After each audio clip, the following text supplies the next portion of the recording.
Hey guys, it's been a while. As some of you may have already heard, I completed my last and final round of chemotherapy. I did 6 out of 6 rounds. This whole journey, I've been telling you guys, my side effects have been minimal. I do have the nausea, I had the diarrhea, I had the fatigue, but that was it. It was nothing too unbearable. I worked throughout this whole chemotherapy. Like I said, I was blessed that it wasn't that bad, but I am beyond happy that that part of this journey is done. I don't have to do any more chemo sessions. I will have to still get some chemo, not the chemo meds, but some of the meds that kind of target the cancer that I have. But my doctor was telling me that it actually comes in a shot form now, so I shouldn't have to do infusions, just a shot, which is awesome. To give you hope, take control of all those moving parts and moving frames, moving up and moving on. You are now the pilot of your own way. May this ring of hope walk along with you.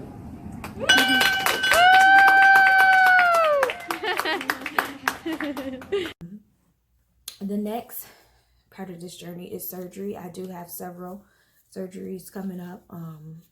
I wanted to kind of talk a little bit about what some of those were and how we came to the decision of getting those particular surgeries. I believe I mentioned before that due to the fact that I have the cancer in my left breast, a very large benign tumor in my right breast, and the BRCA1 gene mutation, we decided that we were going to do the bilateral mastectomy. Originally, my plan of care was going to be, we were going to do the chemotherapy, with the understanding that the chemotherapy would shrink my tumor. After they shrunk the tumor, they would ideally go in and just remove breast tissue where the tumor was. That's a lumpectomy. But once I had that gene mutation and then that second tumor popped up, we decided that the best course of action would be the bilateral mastectomy. One of the thought processes behind that is with that gene mutation that I have, it's not, and I say it's not common, but it is common for women with a BRCA1 gene mutation to later on get another type of cancer. So there's always that chance that breast cancer would have came back in a different form, in a different spot, or I could also get ovarian cancer, cervical cancer, anything down there as well. So we decided bilateral mastectomy would be the best way to go. I don't want to be flat-chested. I have no desire to be flat-chested. So along with the bilateral mastectomy comes a reconstruction surgery. So I had already sat down with my breast surgeon and we planned this all out. They referred me to a doctor that's within their network or whatever, and he was going to be the doctor to do the reconstruction, a plastic surgeon. So I met with him, and I had already done some research on all of the different kind of reconstructions, and I already kind of had my mindset on what I thought was best for me, but I still sat and met with him to see what he had to offer, hoping that he would be able to do the type of reconstruction that I was interested in. So I met with Dr. Yu. He was a really nice guy, very, very, very, very knowledgeable. He sat down with me. We talked for a good long while. We talked about saline implants. We talked about silicone implants. We talked about, what type of recovery it is. A lot of these reconstruction surgeries are intense and they have some serious recovery time. So we talked about all those things. And then I talked to him about what's called a deep reconstruction. And what a deep reconstruction is they take your belly fat and they build you new boobs from your belly fat. And they take a flap of skin and they take your blood vessels from your stomach and they build you new breasts from that. So typically it's a microsurgeon who does it, which Dr. Yu is a microsurgeon, and I talked to him about that and kind of explained to him some of the things I've heard about breast implants. For one, as most of you guys know, I've always been more of a natural type of person. I don't wear makeup. I always had natural hair. I don't do medicine. So for me to have a saline or silicone implant, that's just not me. It's not natural. I've also heard horror stories about women who develop what they call implant illness from having those implants, where you're just sick. And I talked to my doctor. I've also talked to Dr. Yu about it. He told me there's no scientific study that necessarily relates having the implant to being sick, but it has been very evident that once most women take their implants out, they are no longer sick. The sickness goes away. So I'm not really for it. That's not something that I wanted. Like I said, I did my research, and the idea of taking my own skin, my own fat, ideally, and having a part of me from my stomach, ideally up here on my chest, that was the best surgery for me. So when I talked to Dr. Yu about it, he's familiar with the procedure, and he told me he used to offer that procedure. But he was honest, and I truly do appreciate him for that, because he told me that he wasn't comfortable doing the procedure. He didn't feel as though he did good at it. He didn't think he didn't do well.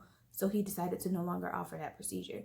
What he recommended I do is reach out to a doctor in either Albany or Rochester and go from there to try to find somebody to do the procedure. So after meeting with him, I reached out to my breast surgeon and had a conversation with them. I also went out to Facebook. Like, I am in several breast cancer groups on Facebook. And one of them, which is particular group for women who have the same exact type of cancer that I had put in a post up like, oh, I'm a little upset, I'm a little bummed. I met with my plastic surgeon after waiting all this time. I finally met with him, and he doesn't perform the surgery that I want.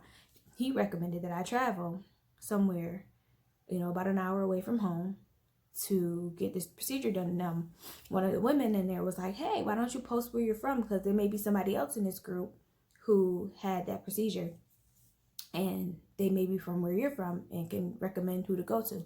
So that's exactly what I did. I changed my post a little bit and included that I'm in Syracuse. And this one woman, she sent me a direct message, and she was like, go to Rochester and go to Dr. Vega. She said he is bomb. She said he's not just a plastic surgeon, he's an artist. And I was intrigued from that moment on. I went to his website, liked what I saw, talked to my breast surgeon, talked to the nurse navigator in my breast surgeon's office, and I didn't even have to say much to her. As soon as I mentioned Rochester, she said Dr. Vega. So she was on the same page that I was. And what she actually did, she was like, I will reach out to their office. I'll set you up with a consultation, and then we'll go from there.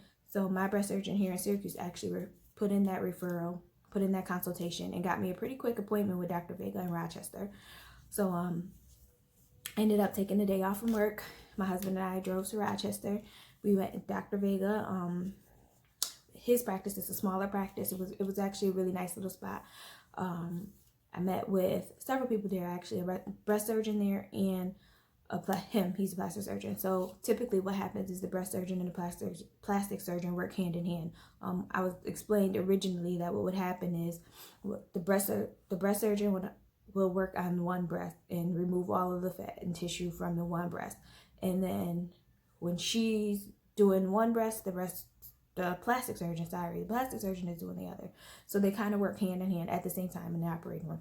So when I was referred to Dr. Vega in Rochester, I knew that I would be getting a new breast surgeon. So I met with her first. She was a really, really nice woman. One of the things that we really, really liked about her was her honesty. She talked about how she worked in a big hospital setting, and now that she's in a smaller firm, she said it's nice because when a client or a patient has questions, I can call and ask her directly. I don't have to speak to a whole bunch of nurses. There's not a whole big team of people that I have talked to. It's way more personal. She expressed that she really, really liked that. I like the fact that she knew that I've already talked to several breast surgeons. She knew that I hadn't just jumped into this diagnosis and this journey.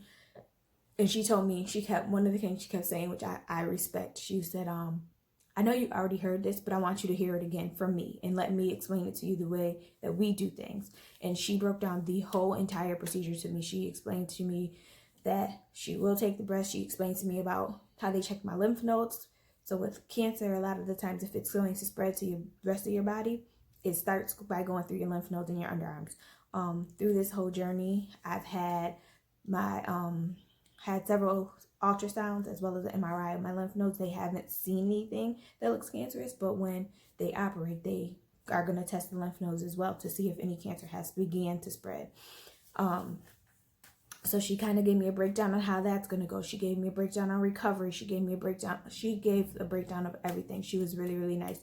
And then I met with Dr. Vega, and what he pretty much explained to me was that, yes, I'm a candidate for the type of reconstruction that I want, but he was saying how one, I'm larger breasted. I'm very top heavy, and he pretty much said in order for me to get results that actually look really nice, he doesn't think that I'm a candidate for immediate reconstruction. So the original plan was that I would have the double mastectomy and the deep procedure at once, one time on the operating table, lay there, get it all done at the same time.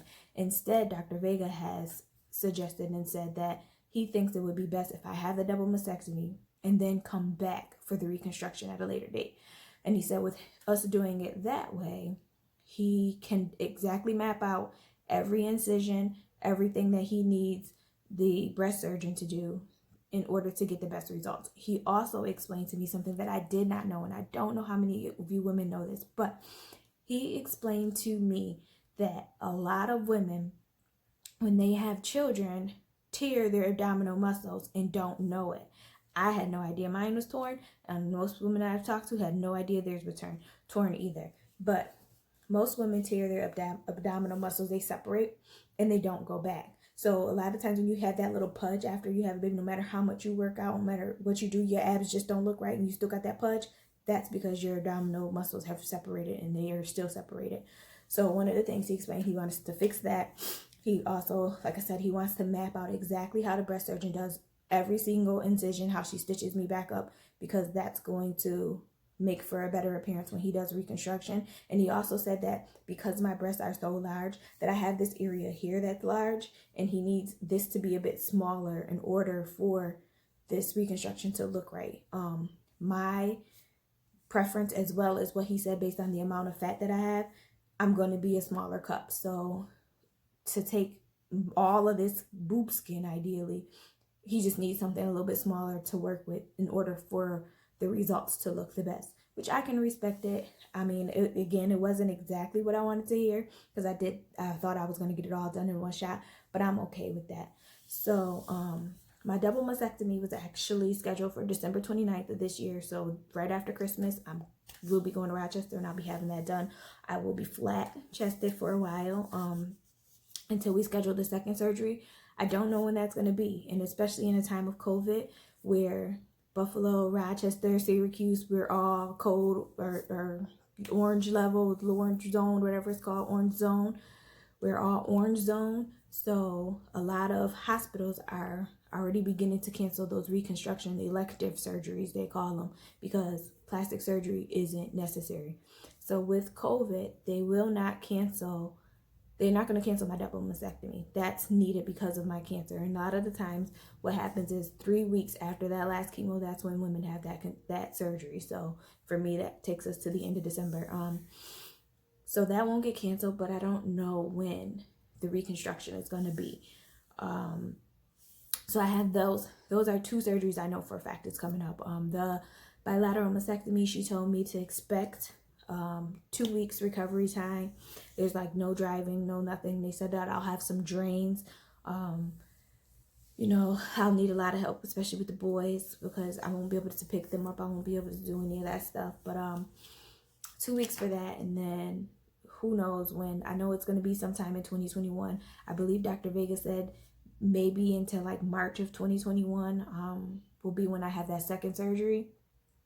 And then from there, I also have, in March, I'm supposed to be having my full hysterectomy. And I think I kind of explained that as well also, because of that BRCA1 gene mutation. The chances of me getting cervical or ovarian cancer are high as well. So we're going to do a full hysterectomy. So those are 3 surgeries I know I have coming up between the end of 2020 and the beginning of 2021. Again, we're moving along. The journey is continuing. I will be happy when this is all done. I can say that.